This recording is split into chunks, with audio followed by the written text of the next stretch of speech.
artesanal, los israelitas con sus largas cabelleras y coloridas vestimentas se nos fueron haciendo habituales. Su participación en la política iniciada en la década pasada nos volvió a sorprender, y su visión de la vida, tomada también como una empresa económica y a la vez comunitaria, ha sido aún poco atendida. Hoy, a un año de la muerte de Atahualpa y a muchos del inicio de su labor religiosa, Canal N muestra el siguiente documental preparado por Natalia Tarnavieski, Roberto Ortigas y Jaime Sandoval.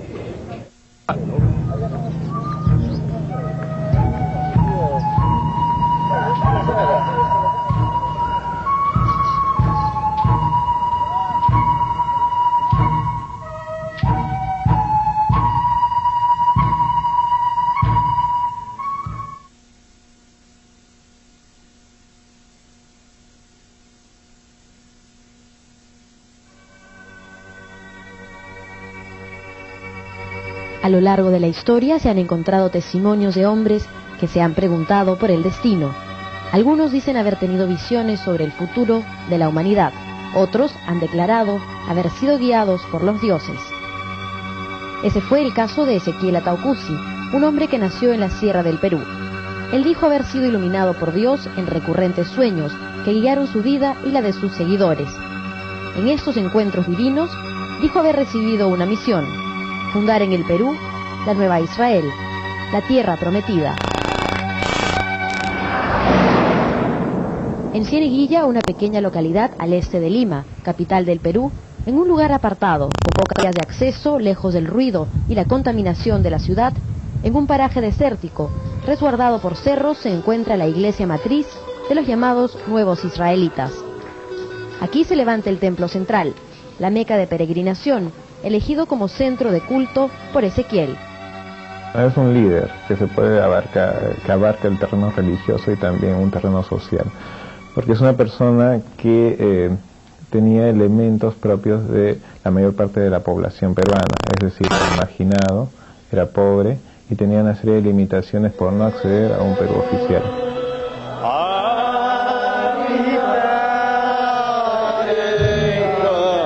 A través de su doctrina, Ezequiel Ataucusi logró que miles lo siguieran.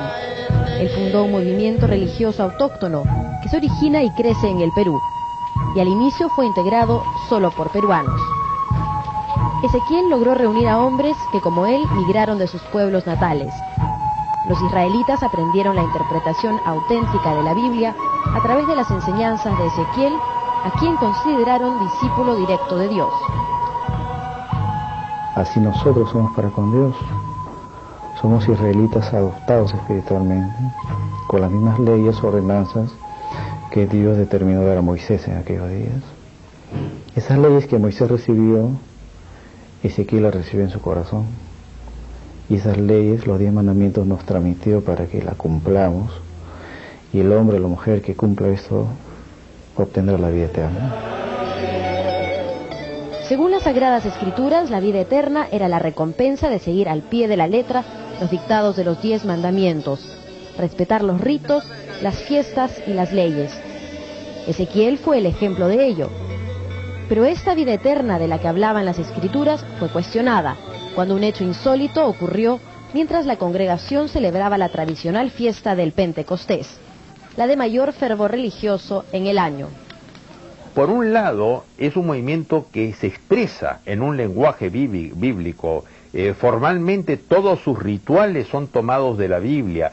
Todas las fiestas, ellos celebran los días sábados, celebran las nuevas lunas, ellos celebran el Pentecostés, la fiesta de tabernáculos, la fiesta de las cabañas, celebran todo este conjunto de fiestas que son tomadas exactamente de la Biblia, igualmente hacen los holocaustos. Pero es un movimiento que se nutre de una ideología andina, de una cultura eminentemente andina, que guarda convergencia con las ideas mesiánicas que pueden venir de la escatología cristiana. Durante este retiro religioso de 7 días, la feligresía se encontraba demostrando su devoción y fe en Dios por medio de ofrendas, cantos y oraciones, sin salir del templo de Cieneguilla. En estos momentos de recogimiento, cuando más se encontraban alabando al Señor, sucedió lo que creían imposible.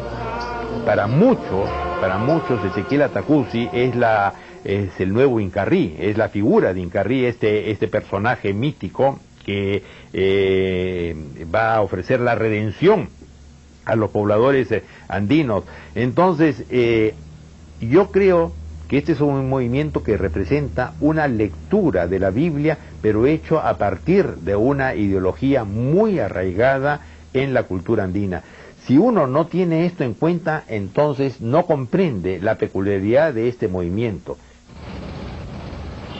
El 21 de junio del 2000 a las 4:15 de la madrugada falleció a los 83 años Ezequiel Ataucusi Gamonal. A pesar de que sus seguidores le atribuyeron cualidades divinas y el don de la inmortalidad, murió de una enfermedad terrenal. Sus restos fueron trasladados de inmediato al templo central. A nadie se permitió el ingreso a la casa real. Únicamente la cúpula de sacerdotes mayores, los más viejos y sabios, velaron el cuerpo. Y tú mismo, Señor, levántanos y háganos ser entendidos de tus leyes y tus obras, Señor.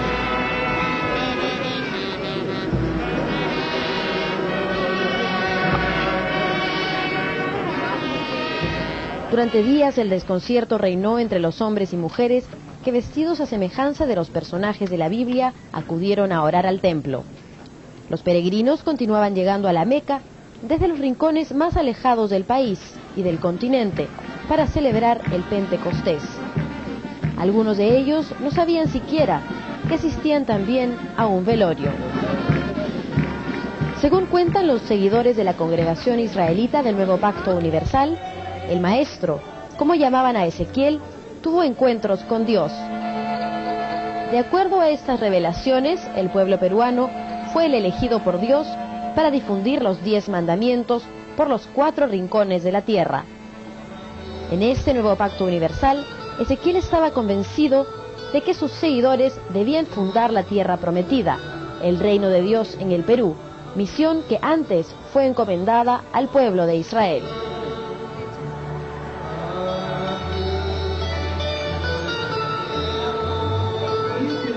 Con la muerte de Ezequiel Ataucusi, a quien sus seguidores consideraron el nexo entre los hombres y Dios, una pregunta surgió en la mente de los hermanos israelitas. ¿Quién le garantizaría a este pueblo que continuaría siendo el elegido para llevar a cabo tan grande misión? Otro temor al que se enfrentaron los fieles se relacionaba con otra de las profecías del maestro, la cual dio a conocer en 1993, cuando predijo el fin del mundo. Ezequiel siempre me decía que el juicio de Dios, el hermano Ezequiel había pronosticado más o menos que ya el fin del mundo tenía que declararse en estos años. Pero el hermano Ezequiel clamaba a Dios y decía: Señor, no declares el juicio porque aún muchas personas no han conocido el Evangelio.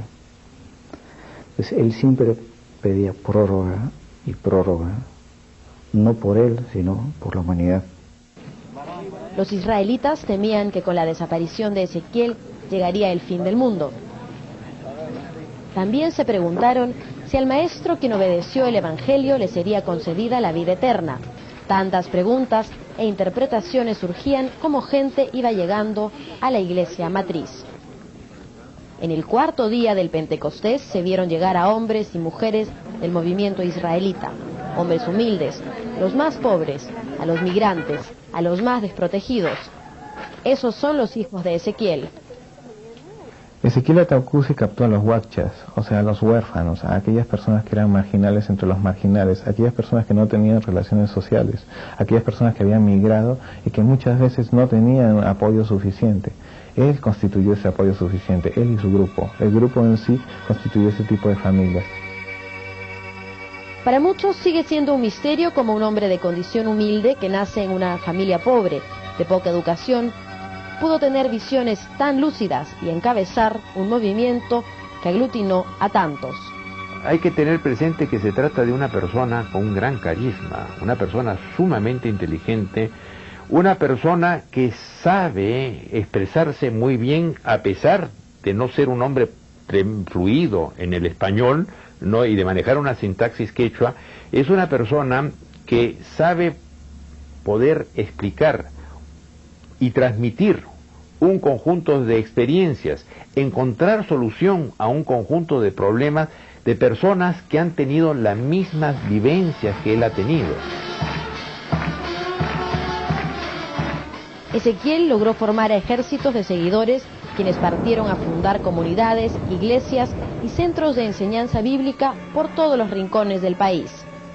Pero para Ezequiel no bastó fundar un movimiento religioso. Según cuentan los hermanos, Dios volvió a presentarse ante él para exigirle una tarea adicional: ingresar a la vida política, volverse un líder político para extender con mayor velocidad los 10 mandamientos.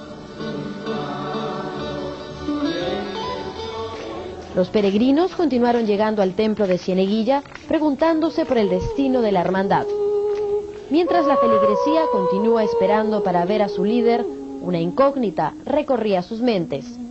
Se preguntan si a su líder le será concedida la vida eterna o la resurrección.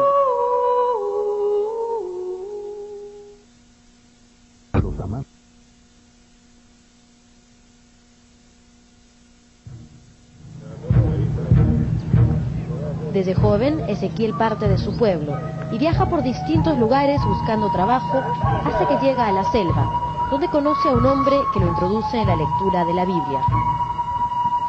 Al inicio no le entiende y, según su propio testimonio, Dios se le aparece en sueños y le enseña.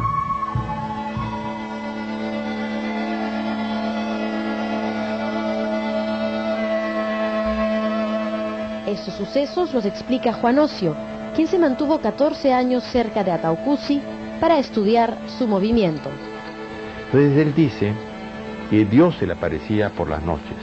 Se le aparecía por las noches y lo entrenaba en la lectura de la Biblia. Y es así como él, adiestrado por Dios, comienza a interiorizar los distintos conceptos de la Biblia y comienza a predicar, teniendo prácticamente como su tutor a la misma figura de la divinidad creadora.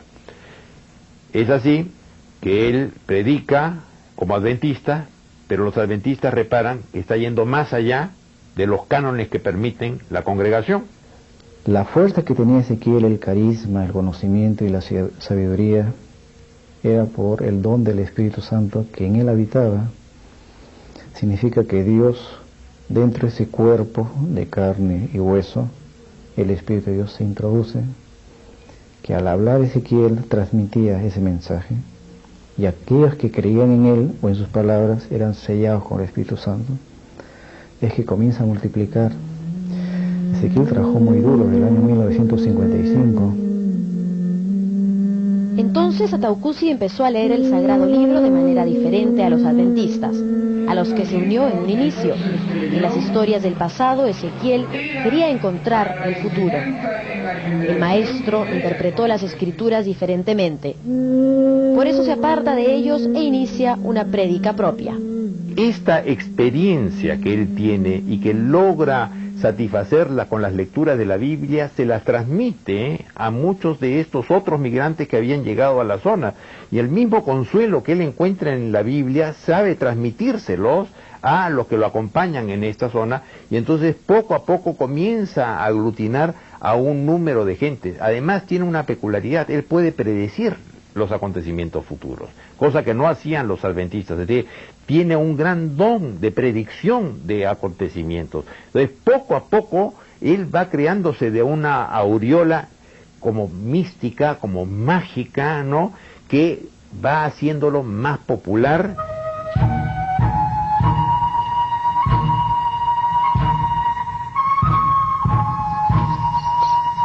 En 1956, Ezequiel parte a Chanchamayo, en la selva, guiado por una extraña fuerza. Como él mismo cuenta, es ahí, en esa pequeña localidad, que tiene un segundo encuentro con Dios, que le revela los 10 mandamientos. Él me narra, por los años del 56 más o menos, fue elevado al tercer cielo. Primero llega a un segundo plano, un segundo cielo, donde está el infierno, ¿no? Ve a las almas en el infierno quemándose, achicharrándose, pero el trono de Dios está por encima. Él logra ascender al trono de Dios, que está en el tercer cielo, y ingresa a una habitación donde hay cerca de 24 sillas, hay una pizarra, y en una mesa están sentados el Padre, el Hijo y el Espíritu Santo, la Santísima Trinidad. Ellos han escrito los mandamientos en una pizarra y le dicen que a él solamente estaban esperando para completar la tarea. Entonces le solicitan, a continuación, que escriba, que copie los 10 mandamientos en una cartulina que le han dado. Él copia los 10 mandamientos y luego le dicen, ahora te toca a ti la tarea de ir a los 4 cantones de la tierra y predicar esto al mundo entero para lograr la salvación de la humanidad, porque se viene un fin inminente. A partir de este encuentro, Ezequiel acepta la responsabilidad de convertirse en el nuevo predicador de los 10 mandamientos. Él recibe el espíritu del profeta Ezequiel, que se encarna en él y funda la Asociación Evangélica de la Misión Israelita del Nuevo Pacto Universal. Evidentemente la función de los israelitas, entre otras, es la de profetizar el mensaje a toda la tierra. Y esto no iba a encontrar límites. Precisamente si Ezequiel se consideraba el iluminado y si se le consideraba a él como tal, el movimiento no se limitaba solamente a este pequeño espacio, sino que buscaba justamente trascender al mundo. Es la misma idea del cristianismo inicial. Desde que se oficializa el movimiento, todo el que quisiese pertenecer a la congregación israelita estaba obligado a cumplir con sus ritos y preceptos. Uno de ellos es el restablecimiento del nazarenato, que significa no cortarse el cabello ni la barba desde el momento en que se es israelita. Estas indicaciones las sacan de la Biblia, donde la barba y la cabellera son descritas como el radar para captar las cosas de Dios. Las túnicas y velos de colores son obligatorios en los días de fiesta, como el Pentecostés. El color de los velos que llevan las mujeres para ocultar sus cabelleras se les es revelado en sueños. Las mujeres están obligadas a utilizar el velo por decencia, para evitar las tentaciones. Durante la semana, en las actividades cotidianas, los hermanos usan ropa de trabajo y cubren sus cabelleras tras unos gorros azules. Las mujeres nunca se apartan del velo. Inclusive se convierten en unos expertos lectores de la Biblia, se la saben de memoria, es decir, citan párrafos y saben perfectamente a cuál de los libros, versículos corresponde el texto que se está citando. Además, todo se legitima con la Biblia. Ezequiel Ataucusi construye el templo de Cieneguilla, la meca de peregrinación, en 1970. Para estos años, el movimiento cuenta con una organización sólida y vertical, que tenía como cabeza al maestro, luego a los levitas, la cúpula de sacerdotes más sabios. Luego seguían los otros sacerdotes, el cuerpo administrativo y después la hermandad distribuida en las comunidades. Así la luz de tus ojos ha iluminado mi Al llegar a Lima, Ezequiel predica en los pueblos jóvenes, donde vive la gente más humilde, la más desfavorecida socialmente. Él les enseña los 10 mandamientos, les ofrece incluirlos en su comunidad como medio de supervivencia. El movimiento continúa creciendo. La expansión por el Perú comenzó por las localidades de la selva, Tarma, Pucallpa, Puerto Inca y Pacaya Samiria, donde Ezequiel inició su prédica. Luego el culto se extendió por el país en boca de los sacerdotes, colonos que Ezequiel mandaba a enseñar la palabra de Dios y fundar centros de enseñanza de la Biblia e iglesias. Hoy tienen 4.562 iglesias ubicadas en casi todos los departamentos del Perú. Siempre estaba interesado en levantar, organizar, difundir el Evangelio a todo el mundo. Entonces él nos enseñaba que había 3 alternativas para lograr los fines de Dios.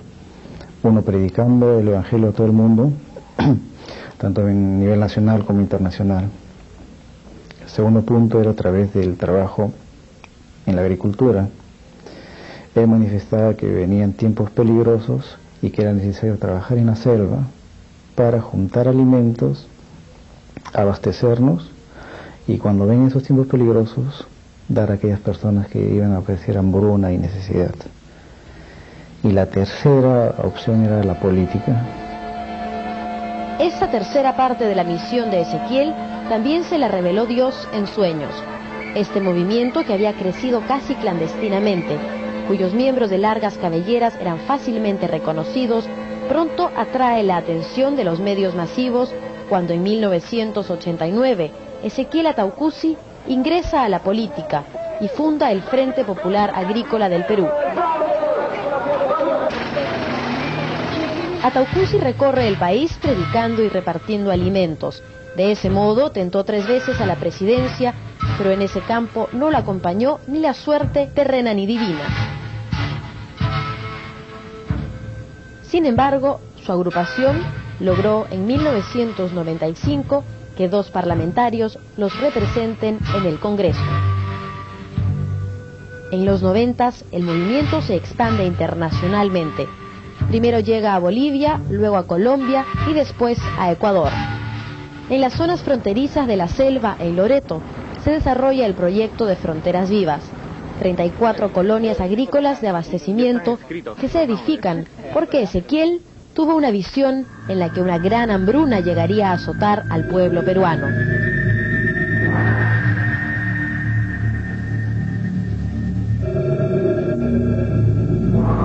Entonces, esas comunidades agrícolas las funda para proteger a los más necesitados y repartir alimentos por el país entero. En un primer momento se organizó como cooperativa agraria de colonización. Los primeros problemas que tuvimos fue la titulación de tierras. Los primeros problemas que tuvimos en aquel tiempo era cómo traspasar los productos que se producían en la selva hacia las capitales de provincias. En la actualidad han adoptado la forma de comunidades campesinas y nativas, que son autónomas y tienen su propia ley por la cual se gobiernan. Pero entre todos el nexo que los interrelaciona es la misión como órgano administrativo y el misionero general. Las fronteras del movimiento parecían no tener límites. Incluso han llegado a tener un lugar en la supercarretera de la información, una página web en Internet, otra vía de expansión de la doctrina israelita. Aquí se encuentra detallado la génesis y evolución de este movimiento, que hoy tiene 500.000 seguidores. Una de las ideas fuerza de los israelitas es creer que el Perú es un país privilegiado, donde nació el nuevo Cristo. Inclusive tenía muchas esperanzas en viajar a Israel. Y él manifestaba: ustedes verán que soy carne, soy hueso, pero el espíritu que está dentro de mí no es de aquí, es del oriente. Siempre nos enseñó que Israel es el pueblo escogido de Dios, es y será, pero la Escritura también dice que Dios iba a levantar un pueblo que no iba a ser del oriente, sino de occidente. Ahora que desapareció, los hermanos cuestionan la supervivencia del proyecto que él tenía. Ellos aún no conquistan el mundo y ahora no tienen un líder. Los israelitas especulan sobre su destino. Se preguntan si Dios designará un nuevo profeta, si declarará el fin del mundo antes de que completen su misión, o si se apiadará de ellos.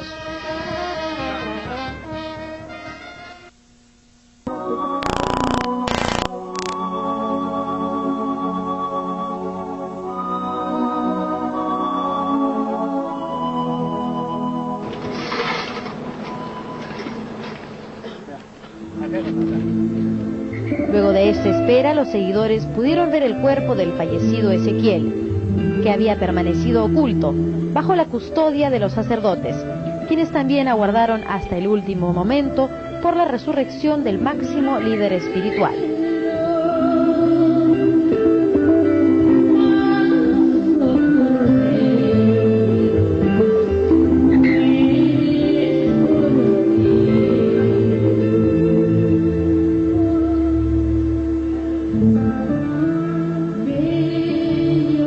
Es una tradición de que las divinidades no mueran o que en todo caso los mesías resuciten. Es lo que se espera por analogía a lo que ocurre en el caso cristiano. Evidentemente, los dioses por definición no suelen morir. los dioses por definición suelen ser eternos o trascender lo que es la realidad humana. Evidentemente a Ezequiel carecía de esa eternidad terrena, aparentemente.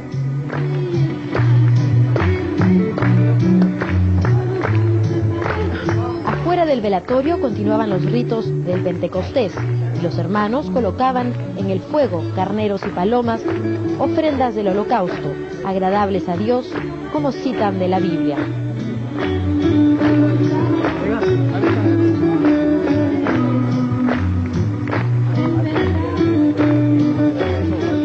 Desde el día que falleció Ezequiel, los hermanos no habían podido explicar ni interpretar la muerte del maestro. Inmediatamente acudiendo a la Biblia, los exégetas se pusieron a trabajar, inmediatamente seleccionando un conjunto de párrafos, y se logró encontrar la explicación y dar la respuesta al problema que se presentaba frente al vacío dejado por Ezequiel. Ahora que la fiesta del Pentecostés llegaba a su fin, los peregrinos se concentraron en el velorio, realizado luego que los levitas dictaminaran que el maestro no había resucitado como esperaban. Los hermanos mayores tuvieron que acelerar las exequias. Los sacerdotes estuvieron en sesión privada para decidir sobre los pasos a seguir, mientras la feligresía se preparaba para celebrar el día final del Pentecostés. Aquel sábado 24 de junio terminó el retiro de 7 días que los había mantenido sin poder salir del recinto religioso. Para despedirlo de lo que llamaron su vida terrena, los seguidores le cantaron, le llevaron flores y encendieron incienso. Bueno, yo creo que ya la idea de la resurrección física, material, eso ha pasado a un segundo plano. Lo que hay ahora es la idea de una presencia espiritual de Ezequiel. Lo que está presente es Ezequiel, que sigue guiando, porque en última instancia este es un movimiento donde se habla que el poder divino que tenía Ezequiel le venía por una encarnación del Espíritu Santo, ¿no? Primero el Espíritu Santo se había encarnado en la figura de Moisés, en un segundo momento se había encarnado en la figura de Cristo, y en un tercer momento se había encarnado en la figura de Ezequiel Atacusi.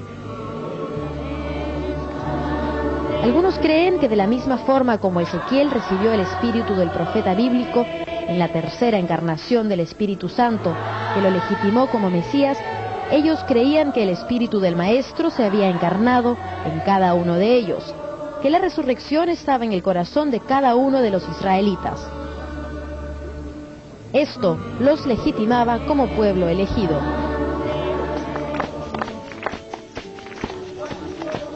La hermandad y los sacerdotes mayores deciden proceder al entierro. La urna de cristal paseó entre la multitud que durante días aguantó el llanto. Pero la imagen del maestro muerto desató la desesperanza, la pena y las dudas. Ezequiel no solo dejaba sin cabeza a la comunidad religiosa, su brazo político también se quedaba desorientado. Esa tercera etapa del proyecto es la que quedó incompleta, porque Ezequiel no llegó a ser presidente del Perú. El partido político continuó debilitándose cuando personajes que no eran israelitas representaron al movimiento en el Parlamento, alejándose de la doctrina del fallecido maestro. Quizás no fueron muy buenos en elegir a sus líderes políticos, ¿no? Que fueran a representarlos al Congreso. Quizás entre los candidatos que ellos nombraron, no nombraron a la mejor gente y terminaron yendo personas que después los han abandonado y han preferido ir a donde estaba el poder y no a defender los intereses de la gente que realmente había votado por ellos, ¿no? Esos son ya problemas que han ocurrido y que por supuesto los han dejado sin representantes a nivel del Congreso y sin mayores líderes políticos. Entonces, desde el punto de vista político, yo creo que ya ahí hay un problema que te van a tener que enfrentar, ya hay una debilidad muy seria. Ahora los israelitas no tienen quien los defienda en el terreno político, por el cual conseguían ayudar a los hermanos de menores recursos y fortalecer las comunidades agrícolas de la selva. En el terreno religioso no parecía tan peligrosa la desaparición del líder. Yo creo que hay suficiente solidez en el entendimiento del mensaje de los israelitas como para que tengan al líder siempre vivo en el mensaje, más que en su presencia física. Y yo creo que Ezequiel se preocupó mucho que en el mensaje quede bastante claro y quede bastante reavivado a través del ritual. Pero yo creo que ya el movimiento ha logrado una gran organización. Por un lado se tienen a los centros de capacitación bíblico, por otro lado se tiene al gran centro que hay en Cieneguilla, por otro lado se tienen a las colonias de la selva, y luego en las distintas provincias hay un conjunto de centros y hay una jerarquía de centros, hay una jerarquía de personalidades que supervisan el manejo de la institución, de tal manera que por el momento todo está perfectamente bien armado. Lo que haría peligrar la estabilidad del movimiento es que surgieran algunas desavenencias entre los líderes. Sin embargo, alguien debía continuar la misión de Ezequiel. ¿Habría un sucesor? ¿Algún hermano sería iluminado? ¿Habría que esperar a que Dios eligiese a un nuevo profeta? ¿O les cambiaría la misión original? La hermandad estaba huérfana, su destino dejado al azar. Ezequiel falleció dejándoles el conocimiento de los 10 mandamientos, una misión a medio cumplir, un proyecto avanzado, pero inconcluso. Lo único certero era un secreto que pocos sabían.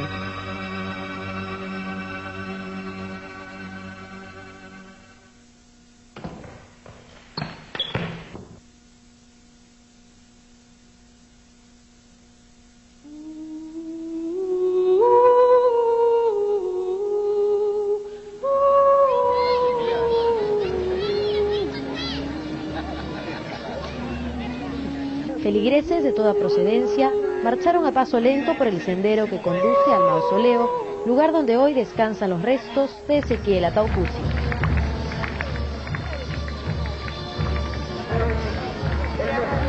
Este día se desató el llanto, pero también los temores. El nacimiento del sol, hasta donde se pone. Los hermanos recordaron más que nunca las predicciones de Ezequiel. La próxima llegada del juicio final, el advenimiento de una hambruna que caería sobre el pueblo peruano, la salvación hallada en los 10 mandamientos, fueron las profecías de Ezequiel. La hermandad tiene presente que el juicio final llegará. Se ciñen mucho a los textos apocalípticos, ¿no? Entonces, que hablan acerca de un fin eminente del mundo, un fin de la humanidad, de un juicio final, ¿no? Y que ese juicio final está pronto a llegar. Y que simplemente es el caso, el nuevo juicio final, el nuevo acontecimiento cataclísmico que ocurrirá, es semejante a los que han ocurrido previamente, como ha podido ser el diluvio, ¿no? O como ha podido ser la situación de Sodoma y Gomorra, que fueron todos barridos, ¿no? Ciudades que fueron barridas por circunstancias atmosféricas y divinas.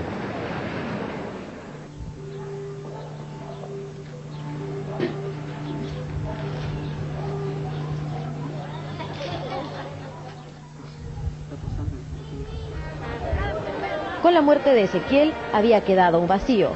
El pueblo debía continuar actuando de acuerdo a lo que él les había enseñado y buscar las pautas de su salvación en la Biblia. Hay un conjunto de elegidos que se salvarán siempre y cuando sigan las pautas de aquel que les está prometiendo la salvación. Al fallecer, Ezequiel Ataucusi dejó a toda una feligresía, pero también dejó una familia. Entre ellos estaba Jonás, el menor, quien pertenecía desde pequeño a la comunidad de los nuevos israelitas. Él lamentó la muerte de su padre con la congregación.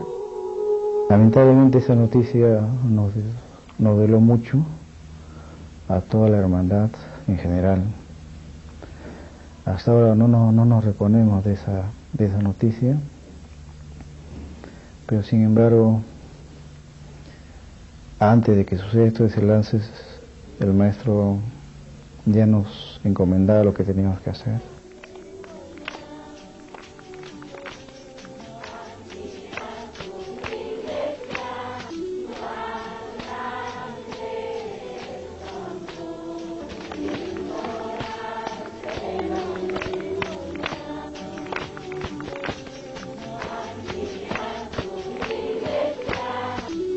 Antes de morir, Ezequiel había nombrado a un sucesor. Durante el funeral y ante miles de feligreses, las autoridades de la congregación reiteraron los deseos del maestro y reafirmaron el liderazgo del hombre que ocuparía el cargo que él dejó.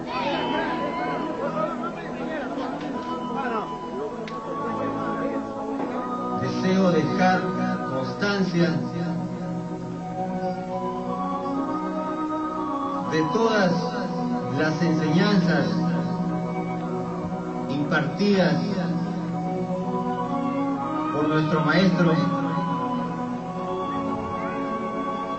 serán fielmente cumplidas. Él es mayor que nosotros, aunque sea menor de edad, pero si el maestro quiso, y si Dios así lo estima conveniente, y va a ser así, Jonás es el que va a tomar las riendas de todo y cumplir la obra que Ezequiel dejó inconclusa: predicar el Evangelio en todo el mundo y buscar cómo salvar a la humanidad de los tiempos peligrosos que se acercan. Según la ley de la Asociación Israelita del Nuevo Pacto, el sucesor del maestro debía ser su hijo mayor, el primogénito, pero Ezequiel nombró a Jonás, su último hijo. Según él, su hijo menor era el único que cumplía con los requisitos para heredar la misión. Así lo aceptó la feligresía durante los funerales. Solamente estoy como misionero general. Ese es mi campo. De profeta, ya Dios más adelante mostrará si es así o no. Con Ezequiel, todos los hechos del mundo y de la vida en comunidad estaban legitimados en los pasajes de la Biblia, que él mismo había estudiado durante décadas. Con su muerte quedó un vacío que la comunidad tendrá que legitimar. Los sacerdotes tendrán que encontrar en los pasajes de la Biblia la justificación de la presencia de Jonás. La legitimación del sucesor, del nuevo líder, no deberá contradecir los fundamentos originales, que Ezequiel fue el elegido, el último de los profetas, conocido por ser el instrumento de Dios desde que el Espíritu Santo se encarnó en él. Para la comunidad es claro que no pueden haber dos Mesías. Entonces, ¿cómo lograrán los sacerdotes sustentar ante el pueblo la existencia de un nuevo líder? Jonás no es un profeta, o al menos no lo es aún. ¿Cómo y cuándo se definirá lo que es, si profeta o iluminado, y si habrá una nueva misión? Los hermanos se lo dejan a Dios y al tiempo. Él ha sido el nuevo receptor del Espíritu. En todo caso es el líder del movimiento, el profeta, que yo creo es prácticamente un continuador elegido por Ezequiel. Por lo tanto, su rol es ahora de mantener al grupo y mantener la esencia espiritual. En realidad su función va a ser la de integrar a un grupo que esperaba una resurrección, pero que va a tener que entender que no hace falta tal. Prácticamente lo que va a hacer Jonás es garantizar la existencia de los israelitas en las próximas generaciones.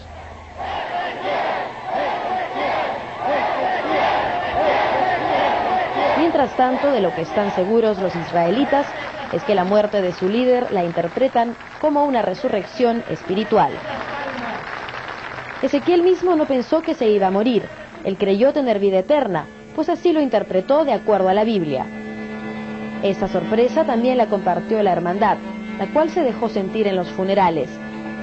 Ahora los hermanos deben seguir obedeciendo las enseñanzas del sagrado libro para no ingresar a lo que llaman el libro de los malos, los que ya no pueden salvarse.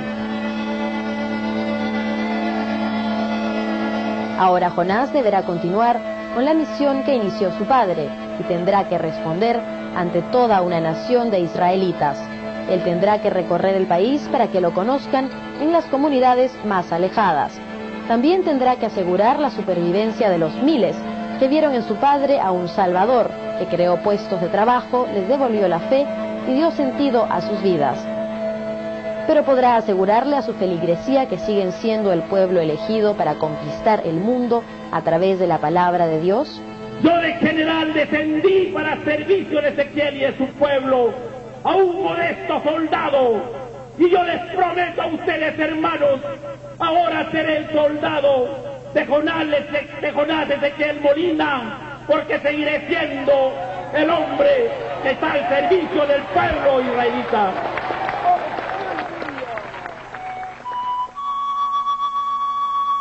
Se abre entonces un nuevo capítulo en la vida de los israelitas, una nueva etapa que se inicia con muchas preguntas y pocas respuestas.